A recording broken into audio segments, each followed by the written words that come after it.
Emma and her boyfriend went to the Civil Affairs Bureau to register their marriage. The staff informed her she already had a legal husband. A staff member confirmed this information in a legal sense. Emma insisted that there must be a mistake because she had never been married. The staff carefully checked the system, confirmed the information was correct, and emphasized that she was legally married to a man named Patrick. Emma expressed complete ignorance about Patrick's identity, but the staff maintained that he was her husband. She obtained Patrick's address from the bureau, reassured her fiancé, and departed for a neighborhood with a large Indian population to locate her nominal husband. Emma asked around the area and eventually located Patrick in a billiard hall. She gave a brief self-introduction and attempted to explain her reason for visiting. Patrick interrupted her attempt to speak by handing her a pool cue and offering her a drink. Emma declined the pool cue and tried to bring up her purpose, but Patrick focused on the beverages instead.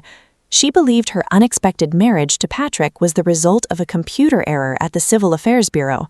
She maintained a very humble attitude because she needed his help to resolve the issue.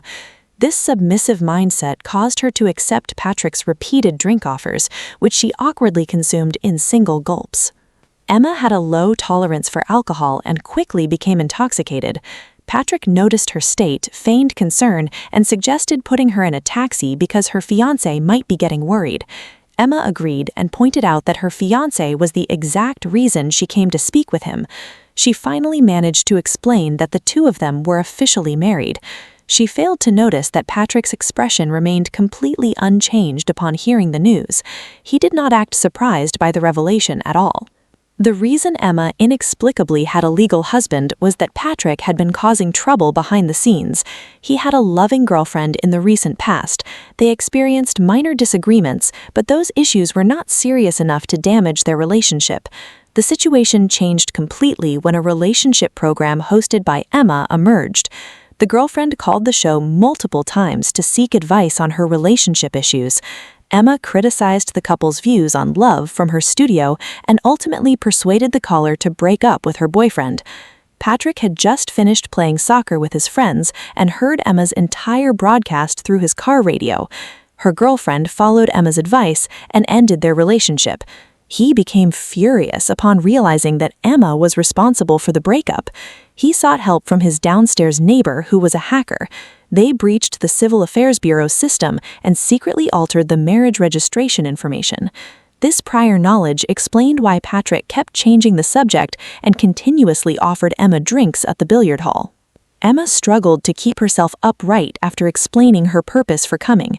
She retrieved a stack of divorce agreements from her bag and humbly requested that Patrick sign them. She lost consciousness before Patrick could find an excuse to refuse her request.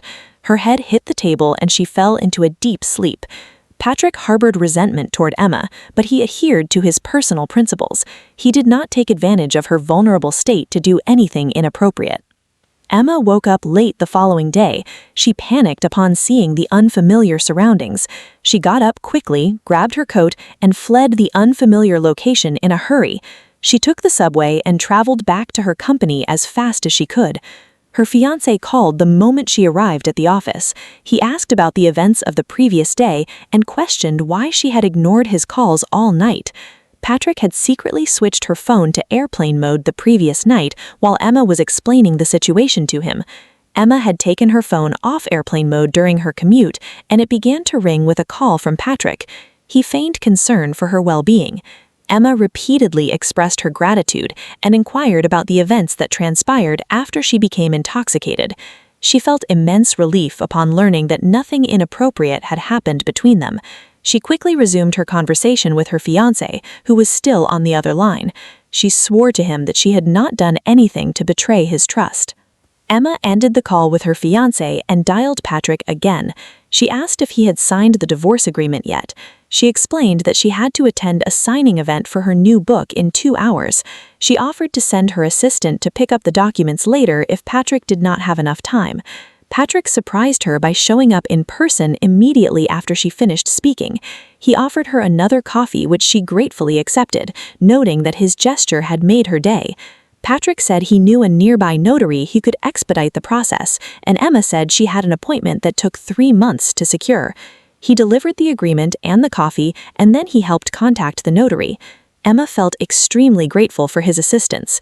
She remained unaware of Patrick's true intentions. He was actually plotting to delay her and ruin her upcoming book signing event, which was scheduled to start in 2 hours. Emma felt grateful for his help and took him to a nearby dessert shop to eat before visiting the notary. Patrick intentionally caused a scene at the dessert shop by loudly demanding more cake and questioning the freshness of the buttercream. He ignored the waiter's requests to keep his voice down and even took over serving free desserts to other customers, all to thoroughly embarrass Emma. An older woman in the shop observed Patrick's unpredictable behavior and remarked to Emma that he reminded her of her own husband of 25 years. Emma chose not to explain that Patrick was just a stranger, leaving a misunderstanding that would become significant later. The pair left the shop with the signed documents and arrived at the office of Patrick's notary friend. The notary friend deliberately stalled the process, claiming it could take anywhere from 10 minutes to a year. Emma begged him to hurry and offered to pay extra because she was running late for her event.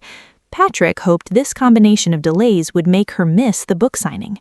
Emma decided that her book signing was more important than finalizing the divorce that day and left the office after confirming the notary's name. The notary friend reflected on his professional oath and decided to stamp the papers, choosing his ethical boundaries over his friend's revenge scheme. Emma arrived late to her book signing, explained the situation to her fiancé, and began taking photographs. Her fiancé pointed out a mark on her forehead, prompting her to go to the restroom to fix her makeup. She ran into the same older woman from the dessert shop inside the restroom.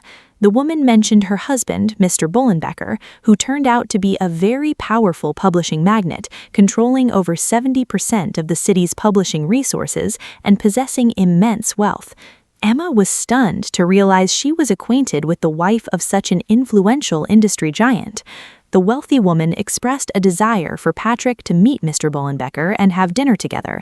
Emma decided to ask Patrick for help to secure these highly coveted publishing resources. She walked out of the restroom and saw Patrick standing near her fiancé. She rushed over to Patrick and acted affectionately with him before her fiancé could understand what was happening. Patrick was surprised to see the wealthy woman he had served cake to earlier. The woman introduced her husband to them, and Patrick and Mr. Bullenbecker quickly bonded over their shared passion for a specific football team, discussing players and strategies in detail. Emma's fiancé approached the group looking completely confused. Emma gently cut off his words, falsely introduced him as her brother, and pulled him away into the kitchen. She explained her plan to secure the publishing resources by pretending to be Patrick's wife. Her fiancé initially refused the idea, but he eventually agreed after they discussed the pros and cons, and Emma promised to cut all ties with Patrick after the dinner. Patrick had slipped away during their lengthy conversation. Emma tried calling him several times without success, assuming he was busy, but he was intentionally ignoring her calls to create an awkward situation for her. Emma felt extremely embarrassed under the questioning gaze of the wealthy woman back at the gathering. Her phone rang with a call from her fiancé, and she used this opportunity to lie to the guests, claiming the call was to inform her that Patrick had been hit by a taxi. Patrick appeared right after she told this lie. He politely ignored her fabricated story and explained to Mr. Bullenbecker that he was late because of a family obligation, inviting the entire group to join his family's celebration instead of having the planned dinner. The wealthy guests agreed to Patrick's change of plans. Patrick had decided to return because his perception of Emma had softened over the past 2 days, and he realized she was not the malicious person he had initially thought. He acknowledged to himself that his ex-girlfriend had likely wanted to leave him long before Emma's radio advice. He was actually busy with a lively, traditional ethnic celebration with his family. The group arrived at the party in a stretch limousine and quickly joined the dancing and festivities. Emma and Patrick shared a quiet moment of mutual appreciation during the party, making intense eye contact before catching themselves and pulling away. Emma left the party alone and struggled to sleep that night as she thought about her interactions with Patrick, though thoughts of her fiancé pushed those feelings aside. Patrick also experienced conflicting emotions, wondering if his new feelings were simply due to seeing a better side of Emma. Emma successfully signed the desired publishing contract with the help of Mr. Bullenbecker. Emma reaffirmed her promise to her fiancé that she would not see Patrick again. Her fiancé, Richard, took on the responsibility of retrieving the divorce papers from Patrick. Richard and Patrick had a tense first official meeting. Richard expressed gratitude for Patrick's help at the party, but firmly demanded the divorce papers so they could go their separate ways. Patrick offered to bring the documents to Emma's office, but Richard rejected the offer, stating that he and Emma had a life that excluded Patrick. Richard told Patrick man-to-man to stop contacting Emma. He also revealed his suspicion that the civil registry computer glitch was not an accident, implying that someone in Patrick's circle was responsible for the hack. Richard lacked concrete evidence, but used this information as a threat to force Patrick to walk away. Patrick had already abandoned his revenge plan. He went home, destroyed the files he had gathered on Emma, and threw them in the trash. Then he retrieved the officially stamped divorce papers from his notary friend and took them to Emma's radio station. The legally married couple went up to the rooftop to discuss the paperwork to prevent Emma's colleagues from gossiping about the situation. Patrick decides to end the situation quickly because he is considering Emma's fiancé, Richard. Patrick tells Emma that he wants to see her happy because he is technically her husband. Emma responds by questioning the true meaning of happiness rather than giving a simple yes or no. This response explains everything to Patrick, who hands her the agreement documents and walks away with his head down without asking any more questions. Emma never seemed to question her own happiness before meeting Patrick.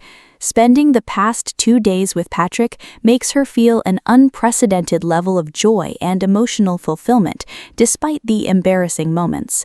The question of her happiness keeps echoing in her mind. She continuously asks herself if she is truly happy in her relationship with Richard. Richard tries to change the subject by bringing out a proposal ring.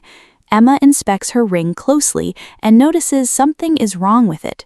Richard makes this basic mistake because Patrick's recent appearance has made him feel extremely anxious. Richard sees Emma's unhappy expression and openly states his concerns. He demands an immediate answer from Emma about whether she has developed feelings for Patrick. Richard tells Emma that they make a perfect team, but refuses to force her into marrying him. He suggests she take a few days to figure out what she truly wants. He takes the agreement documents away with him. This action prevents Emma from going straight to the civil registry to divorce Patrick. Richard knows that Emma might act irrationally to protect his feelings. She might ignore her true feelings for Patrick and stay with Richard, which would result in an unhealthy marriage. Emma falls into deep conflict over the next 2 days. She asks her father for advice because she cannot make a decision. Her father gives a brief and direct answer, telling her to follow her heart and choose the person who brings her joy. Memories of her time with Richard flash through Emma's mind like a slideshow. Emma realizes that her daily interactions with Richard feel more like a business partnership than a romantic relationship. They never have arguments, but she questions if that is all love has to offer. She visits Patrick's house in the heavy rain while carrying these heavy doubts. Emma kisses Patrick immediately upon arriving, giving him no chance to confess the truth.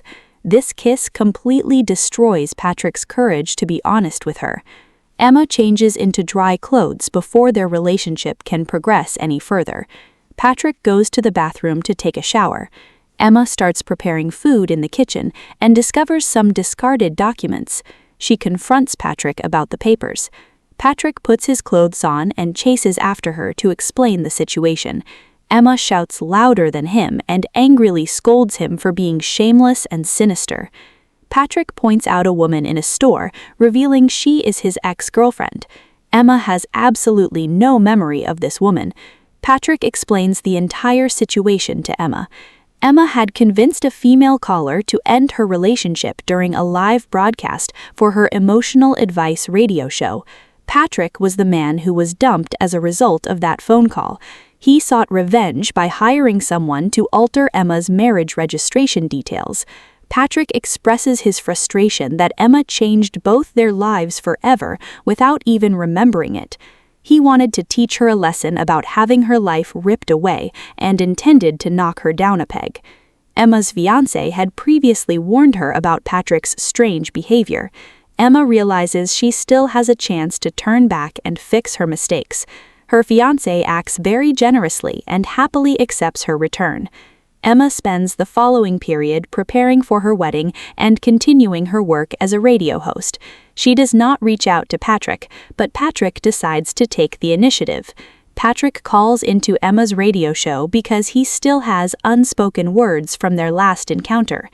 Emma tries to end the call, but Patrick insists on speaking about a girl he is falling in love with. He mentions that the girl is getting married the next day. Emma tells him it is generous of him to be happy for her. Patrick adds that there is one crucial thing the girl does not know. He confesses on the radio that he loves the girl. He states that he sees his entire future when he looks at her. Richard listens to the radio program and hears every word Patrick says. The timeline jumps to the wedding day. All the guests arrive at the venue, but Richard, the groom, is entirely absent. Emma recalls Patrick's words from the radio broadcast just as a knock sounds the door. Richard enters the room and politely asks everyone else to leave so he can speak to Emma alone. He pulls an unexpected item out of his bag. The item is the divorce agreement between Emma and Patrick. Richard admits he delayed taking the agreement to the notary office to process the paperwork. He explains that he loves Emma but is smart enough to accept his defeat. He regrets not proposing earlier and acknowledges that their moment has passed. Richard warns Emma that she would be looking over her shoulder if they went through with the marriage. Richard knows he has lost the battle for Emma's heart. He understands that marrying Emma would only cause him endless anxiety due to Patrick's lingering presence. He chooses to step away from the competition while he still can. Emma worries about how to explain the canceled wedding to their family and friends. She remembers that Patrick works as a firefighter and glances at the ceiling smoke alarm. An idea immediately forms in her mind. Emma grabs a stool and asks Richard to hand her a candle. The church descends into total chaos shortly after. The local fire brigade quickly arrives at the scene. Patrick is among the responding firefighters, just as Emma planned. They greet each other warmly. Emma tells Patrick she needed to talk to him, and he jokes that she could have just used the phone. The film concludes as Emma finally finds her true place in life.